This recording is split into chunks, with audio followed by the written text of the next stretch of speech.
everybody, this is Datila, and welcome to the Wrestling Time post show. For tonight, I will be reviewing AEW Dynamite. Alright, so tonight's Dynamite was a go home show to Full Gear, and a lot went down on tonight's show. And honestly, the show closed with Jon Moxley and MJF, so I'm going to talk about that first, and then I'll review the show from top to bottom. Okay, so Jon Moxley came out, and first of all, he thanked Justin Roberts. And then he was talking about how the championship doesn't make the man makes the championship.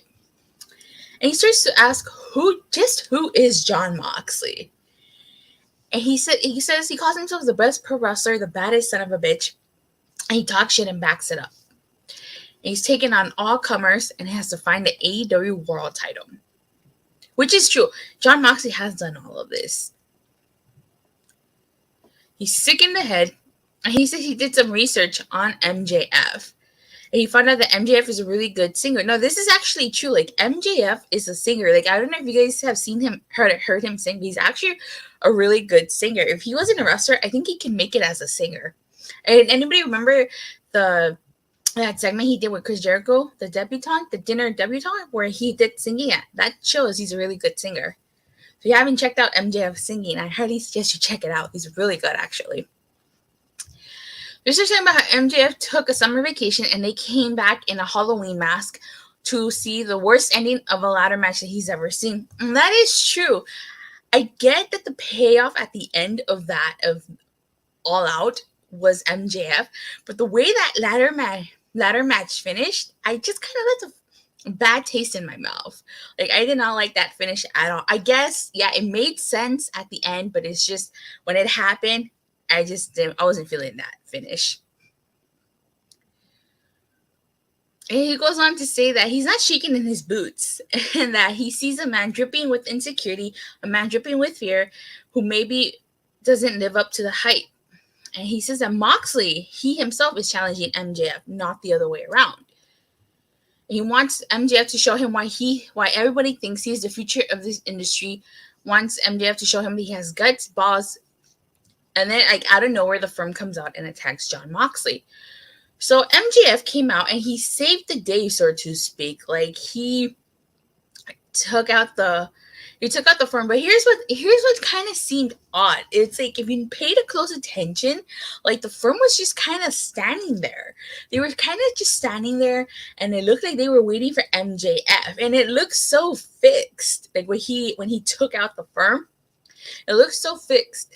So I honestly think that MJF was behind all these attacks on Jon Moxley, and he was just making himself seem like he had no idea what's going on. I honestly think that MJF did set the Firm out there, but he's trying to act like he's the good guy, because as MJF goes on to say, he saved Jon Moxley because he doesn't want any excuses.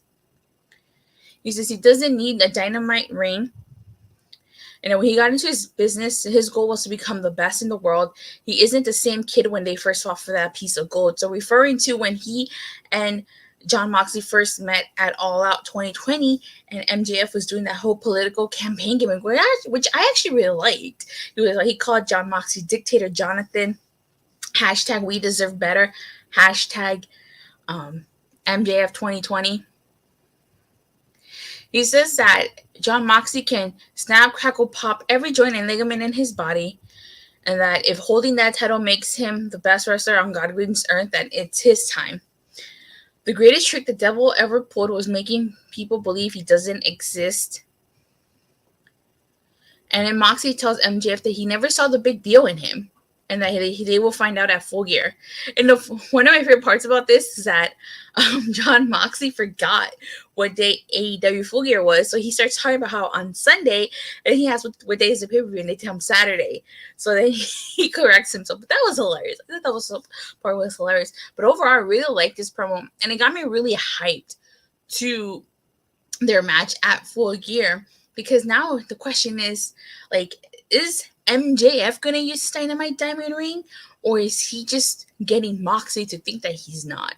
So many possibilities. And that is the whole point of a segment on the Go Home show, to get you hyped for the pay-per-view.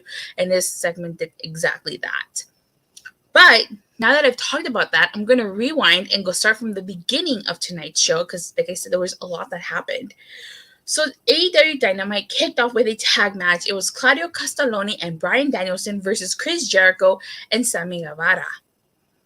And as soon as that bell rang, all four men went at it. Jericho went after Claudio, Bryan went after Sammy. And one of my first spots in this match was when Bryan was doing the elbows to Chris Jericho, and then Claudio was doing elbows to Sammy at the same time. I thought it was a very weak promo from Mox and MJF. Really? You thought it was weak? Hey, we're all entitled to your opinions, but why do you think it was weak? Very curious to see why you thought it was weak. I disagree. I like that promo. Okay. So then, like, Claudio with that delayed vertical suplex to Sammy, showing off his strength. So, like, another spot, Sammy went after Bryan's eye that had the detached retina a couple years ago. Jericho flipping off the crowd because he was just not having it. Oh, I really like that stalling vertical suplex that Jericho and Sammy Guevara did to Bryan Danielson. It was missing something. It was missing something to me. I just didn't feel hype. Okay, agree to disagree. I liked it. So at some point, like, Sammy Guevara bit Bryan's head, and then he hit the cutter off the ropes. There's this one spot where Bryan and Chris Jericho collide foreheads first, and it's so fitting that it was Claudio Castagnoli who got the win for his team by making Jericho tap out, like, because Claudio Castagnoli put the Scorpion Deadlock on Chris Jericho. So Chris Jericho actually took the Ring of Honor title from Claudio Castagnoli. He took that title from him, with the low blow. So it was rightful that Claudio was the one who made Jericho tap out here. And not only that, but Jericho had also beat Bryan. This match was just a preview of what are we going to see on Saturday. That is true. That's extremely true. Just a small preview. And not to mention, Bryan has had his fair issues with Sammy Guevara. So this was a really good opening contest for AEW Dynamite. And it got me hyped for that four-way match at Full Gear. And honestly, I wasn't excited at first about that match because we seen Claudio and Jericho. We seen Claudio and Bryan. And I was just like, okay, why? We don't need to see that again. But after seeing this tag match, I'm actually really hyped because of the dynamic that's going to happen in that match. We have the world premiere of the Acclaimed music video, A Hand for a Hand. And one of the biggest talking points in this was that Captain Insano made a surprise appearance during this match. I was not expecting that. I think that caught everybody by off guard. But it was so good to see. So Captain Insano making his AEW Dynamite debut. So in that music video, I thought that was really, really cool. So AEW previously filed for Captain Insano trademark in March 2021. In a subsequent interview with Wrestling Inc., Paul White noted that he wanted to have fun with the character, but did hint at the possibility of wrestling a match as Captain Insano. In September, AEW President Tony Khan teased the likelihood of Captain Insano showing up at Arthur Ashe Stadium for AEW Grand Slam, but there was obviously no sight of White or Captain Insano at Queens, New York. So yes, so now that they filed the trademark, they own that character. So what did you guys think of Captain Insano's appearance? Captain Insano came out in the Water Boy, so that was pretty cool. That was like the part I was not expecting the most. But I really liked the video, and I enjoyed the video. I definitely do think. At first, I was like, "Is that Paul White doing a flag slit singlet?"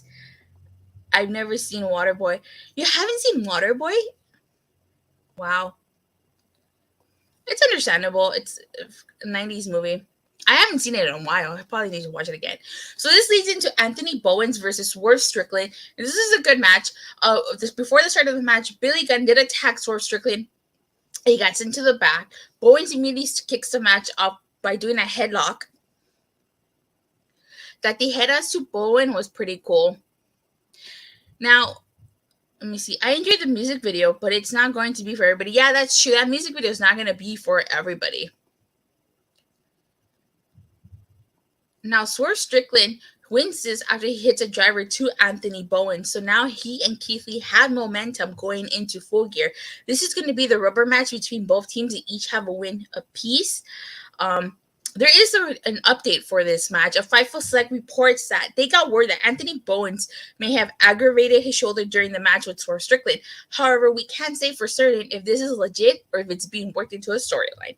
Considering the fact that we haven't really heard much about, aside from this report, it's probably a storyline. I would think it's a storyline to try to make it seem like Swerve Strickland and Keith Lee are going to win at Full Gear. I've been saying this for a while now, and I'm going to keep saying it again. I honestly think Swerve and Our Glory is going to break up at Full Gear. They've been teasing it. They've been hinting at it. Swerve Strickland and Keith Lee have been at odds with each other. Keith Lee did not like Swerve Strickland cheating.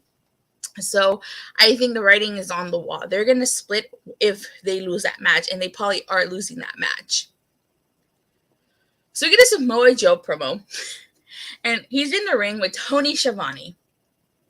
And he tells Tony Schiavone that it's a pleasure and honor to share the ring with him. And he reminds him of an old colleague named Paul, and he hopes their interactions go better. So, Paul, there's two people named Paul he could be referring to, Triple H or Paul Heyman. And I honestly think, just based on how he said he hopes their interactions go better, he's probably referring to Paul Heyman when Samoa Joe put him in that coquina clutch on Raw when he was feuding with Brock Lesnar. So that's probably what he was referring to. I hope that's what he was referring to. I don't know why he would be referring to Triple H. So he was mentioning Paul Heyman. Yeah, okay, Paul Heyman. But my first instinct was Triple H because, like, Paul, his real name is Paul Levesque, but Paul Heyman makes the most sense in this. So he talks about how a man refuses to be a victim. And he said it's shocking that Wardlow came into the ring, ran his mouth because he failed to recognize the most dangerous man in the room. Then Powerhouse Hobbs comes out. And, he talks about how if Joe hasn't seen that Powerhouse Hobbs has been kicking Wardlow's ass for the last several weeks. And Samoa Joe encourages Powerhouse Hobbs to, get in the ring. Then, Wardlow comes out and attacks Samoa Joe, and then Joe beats up Powerhouse Hobbs. And, of course, the locker room comes out and tries to separate all of them. Wardlow takes out security, and there's this one spot with the Dark Order where they're kind of just, watching. They're going like this, signaling that they're trying to get out of his way. I mean, I personally wouldn't want to be in Wardlow's way either. And so, then he took out everyone on the outside, and then we found out this was going to be a three-way match for the TNT title. Powerhouse Hobbs versus Wardlow versus Samoa Joe. And as Big E likes to say, big, meaty men slapping meat. That's actually going to be, I think it's going to be a really good match. But then we get a Dr. Britt Baker D.M.D. promo. And she talks about she brings up how Saraya said that she's only been on TV for 3 years, and she starts to list some of the things that she's done in those 3 years. How she became a leader, how she became her own damn role model, and how she went from being the girl that was happy on being on TV to being how she is now. And that she was handed the same thing as Saraya, an opportunity, and she took that opportunity and ran with it. And it seemed like she got a little emotional when she said that she kept the fire burning and wrestled for a whole year in Dali's Palace. That even though she may not have wrestled at Madison Square Garden, she was at Dali's Palace for a whole year. And Britt Baker does bring up a point there. Saraya did not wrestle during the pandemic, and she didn't know what it was like to just be stuck there and not be able to travel. She wasn't medically cleared during that time. So Britt bring that. So it looked like Britt was getting a little emotional just saying that. She goes on to say that she has respect for Saraya for paving the ground, but the business owes Saraya nothing. She says that she's a heart, the soul, and the pulse of AEW, and if Saraya thinks she's above that, she can get out. Now, she also mentions that fans also say the D.M.D, which is true. I always say it with her. I don't know, how do you guys do the D.M.D? When she does it, I do. I go along with it. Every time I say Britt Baker, I have to do the D.M.D. I just can't not just say her name like that. Then we get the AEW Trios Championship matches, the Death Triangle versus Top Flight and AR Fox. So this was the return match of Darius Martin, and this was the Dynamite debut of AR Fox. Before I talk about the match, we do have a little news report on Darius Martin. It says Fightful Select reported that Darius Martin's return came much more sooner than many expected in AEW. Many thought he'd be out until early 2023. And even though Darius Martin has been gone a while, he did not miss a beat. This match was incredible. AR Fox really impressed me during this match. I can't believe I've never seen him wrestle before. He was really impressive. That senton atomico that he did to Pac, incredible. I really like that triple team on Pac where Top Flight launched Pac into AR Fox, and then he hit him with the cutter. That was impressive. And just AR Fox, and to me, was the standout in this match. She was impressive. That 450 splash that he did to Rey Fenix, which almost had the match won for them. Dang. That was incredible, honestly. I really like that stalemate between Darius Martin and Rey Fenix. And one of the things that I liked, or that I noticed, was that you had older brother Darius Martin take on younger brother Rey Fenix, and then you had older brother Penta et Cero Miedo take on younger brother Dante Martin. So it kind of seemed like they went for the opposites of each other. And I like that spot. But nevertheless, Death Triangle was victorious after the Lucha Brothers did the Fear Factor to Fox, and then Pac hit him with the Black Arrow. And Pac cutting a promo afterwards saying that they've seen the videos and heard the rumors that certain individuals who are going to make a grand return. He says the Death Triangle runs from nobody, and as we all suspected, it's been confirmed the Elite are returning on Saturday at Full Gear. I do have some news about that. Fightful Select reports that the plan since the start of the Elite videos was to have them return at AEW Full Gear. However, we're told that the Young Bucks were backstage tonight. Don Callis has been backstage on numerous occasions leading up to the Elite's return. I don't know about you guys, but I was actually getting my hopes up. When I saw that clock, I thought that for sure the Elite was going to show up and they were going to lay the challenge down to Pac, but they didn't. They're obviously saving that for Full Gear. And I'm actually really excited. And I think it's pretty obvious that Elite are going to reclaim those Trios titles, since they technically never lost the Trios titles in the first place. But I cannot wait. I think they're going to make their grand return. So they were suspended, and Tony Khan just awards them a Trios championship match. What did they do to get that shot? They technically never lost their titles in the first place. They were stripped of those titles, and as it was proven, I think it was proven that they weren't the ones at fault for that fight. It was Punk. All right, before I go any further, we did get some news. AEW is going to make their London debut in 2023, and we also found out that they're going to make their San Francisco Bay Area debut March 1st and March 3rd.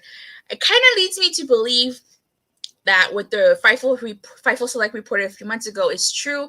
It's rumored that the AEW Revolution is going to be held at the Cow Palace in San Francisco, California.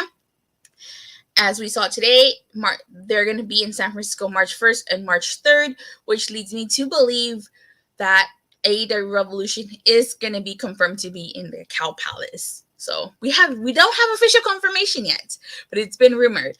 But I think that pretty much confirms that Revolution's going to be at the Cow Palace. We get the AEW Eliminator Tournament semifinals. It's All Ego Ethan Page versus Bandido. Now, before the match starts, like, Ethan Page was not happy that the crowd was booing him. And one of the things that I liked about Bandido was that he came out in mariachi attire representing his Mexican heritage, Mexican culture. Bandido's impressive, all around impressive from start to bottom. That military press on that he did, that moonsault followed by tornado to Ethan Page was really cool. Bandido is just awesome. Glad they signed him full time. Yeah, me too.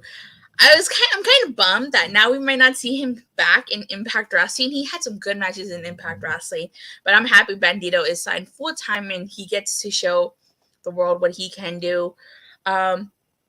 Disappointed that we did not get the 21 plex in this match. I was looking forward to the 21 plex. When AEW debuts in the UK, they better get Anthony Ogogo on there against somebody. That man never gets any TV time, it seems. Yeah, hopefully they do. I mean, Ethan Page got some shine in Canada, so who knows? Maybe they will. So, like I said, one of my first spots in this match was when Ethan Page attempted the Avalanche Eagle's Edge, but then Bandido countered with the Hurricanrana. Bandido doing a tribute to Eddie. He did the whole thing like that.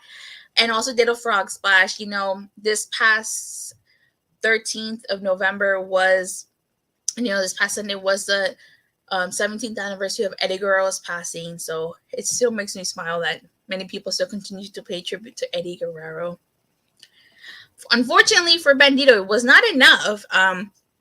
Ethan Page throwing that body slam off the ropes and then hitting him with an Eagle's Edge to allow a victory here. And it kind of seems to me, I don't know about you guys, this is just my opinion, feel free to disagree with me. I feel like it kind of seems obvious that Ethan Page is going to win this tournament and get a title shot at Winter is Coming.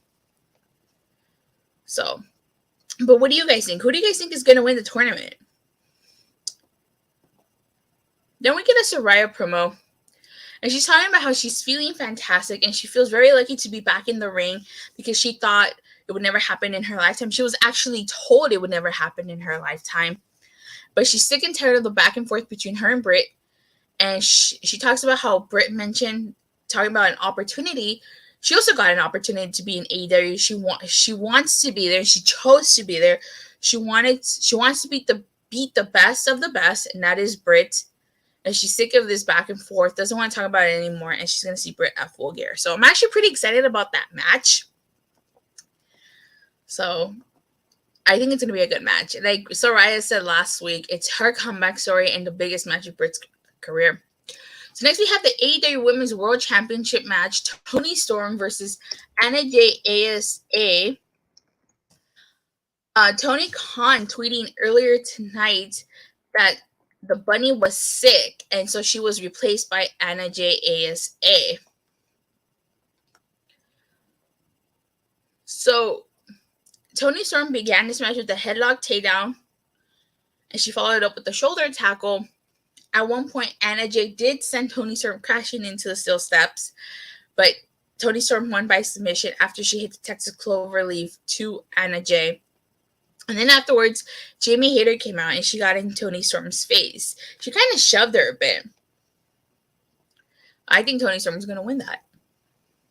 And then this is where we get the Jon Moxley MJF promo, which I already talked about at the beginning, but I'll go ahead and talk about it again for anybody who missed it. So Jon Moxley's talking about how the championship doesn't make the man makes the championship. And he asks, who is Jon Moxley? He talks about how he is the best pro wrestler and the baddest son of a bitch. He talks shit and backs it up. And he's defined the AEW world title. And he's done his research on MJF. And he said he found out that MJF is a really good singer, which he is. Like, if you guys haven't heard MJF sing, like, he's actually really good. If he wasn't a wrestler, maybe he would be a singer.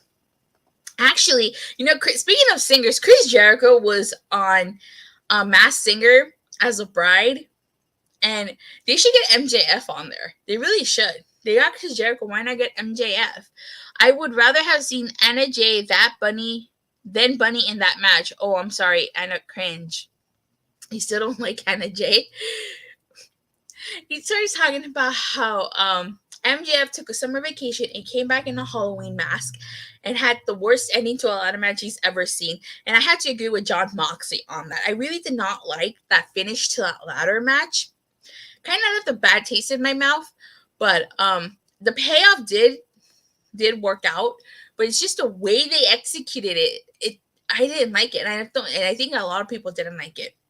But what did you about you guys? Did you guys like that MJF in the ladder match spot? Did you guys not like it? Let me know in the comments or in the live chat if you're watching this live. But I personally didn't like it. I get like I said, the payoff was good, but I just didn't like that spot.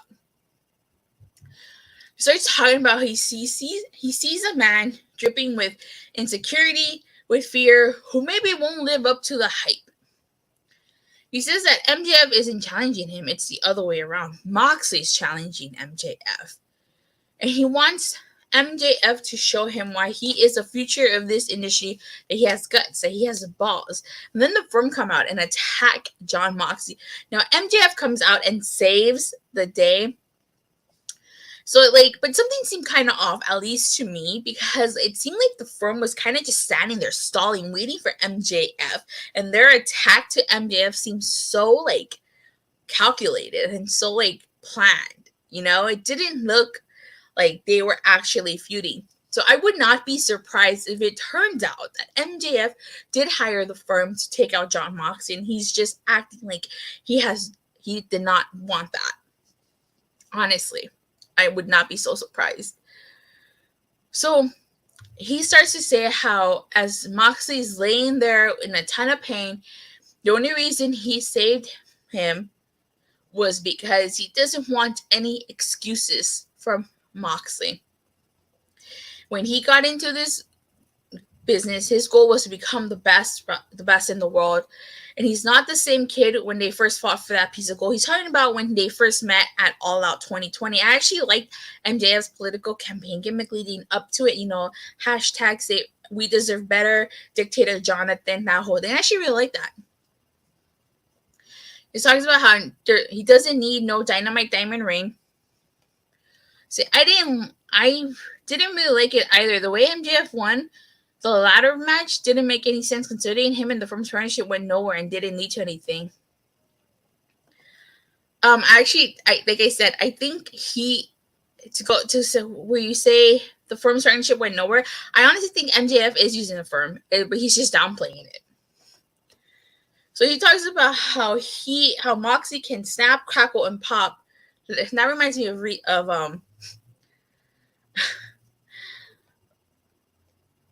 that commercial, Snap, Crackle, Pop. Every joint and ligament in his body. And if holding that title makes you the best wrestler on God's green earth, then it's his time. Oh, Rice Krispie treats. There you go. That's what I was thinking of. Rice Krispie treats, Snap, Crackle, Pop. MJF goes on to say the greatest trick the devil pulled was making people believe he doesn't exist. Now, Moxley says that he never saw what the big deal about MJF was, and then they'll find out at Full Gear. My favorite part of this promo was when Moxley's talking about how on Sunday, and then he forgot what day the Full Gear was, so he asked, is the pay-per-view Saturday or Sunday? And so he told Saturday, so he corrects himself. He starts talking about how on Sunday, and then he says on Saturday, which I thought was so hilarious. But hey, can you blame him? AEW used to do their pay-per-views. He's used to wrestling on Sundays. And sometimes AEW's pay-per-views were on Sundays. And then now they're on Saturday again. So I really like the Saturday pay-per-view. I like Saturday pay-per-views better than Sunday pay-per-views. But overall, and that is how Dynamite ended. So overall, I actually really liked tonight's Dynamite. I thought it was a good go-home show to Full Gear. I definitely did get me hyped for a lot of things on Full Gear. Now, 4 out of 10 show. This didn't get us hyped for Full Gear, but it was an okay show. I disagree. I actually am looking forward to Moxley, MJF, Saraya, Britt. I'm also looking forward to the Death Triangle versus the Elite. and that tag team match, the tag team pedal match is definitely going to be good. So overall, I'd say tonight's show was decent. It was actually a pretty decent show. You know, the whole point of a go home show is to get you excited for the pay per view, and I think this Dynamite did its job. But with that being said, you guys, thank you guys all so much for watching and for the continuous support. If you haven't done so, I have done the unboxing of the Lord Dragon helmet. You should definitely check that out. But if not, I'll see you guys live after AEW Rampage and after SmackDown. No, well, after AEW Rampage. So, have a great night. Bye.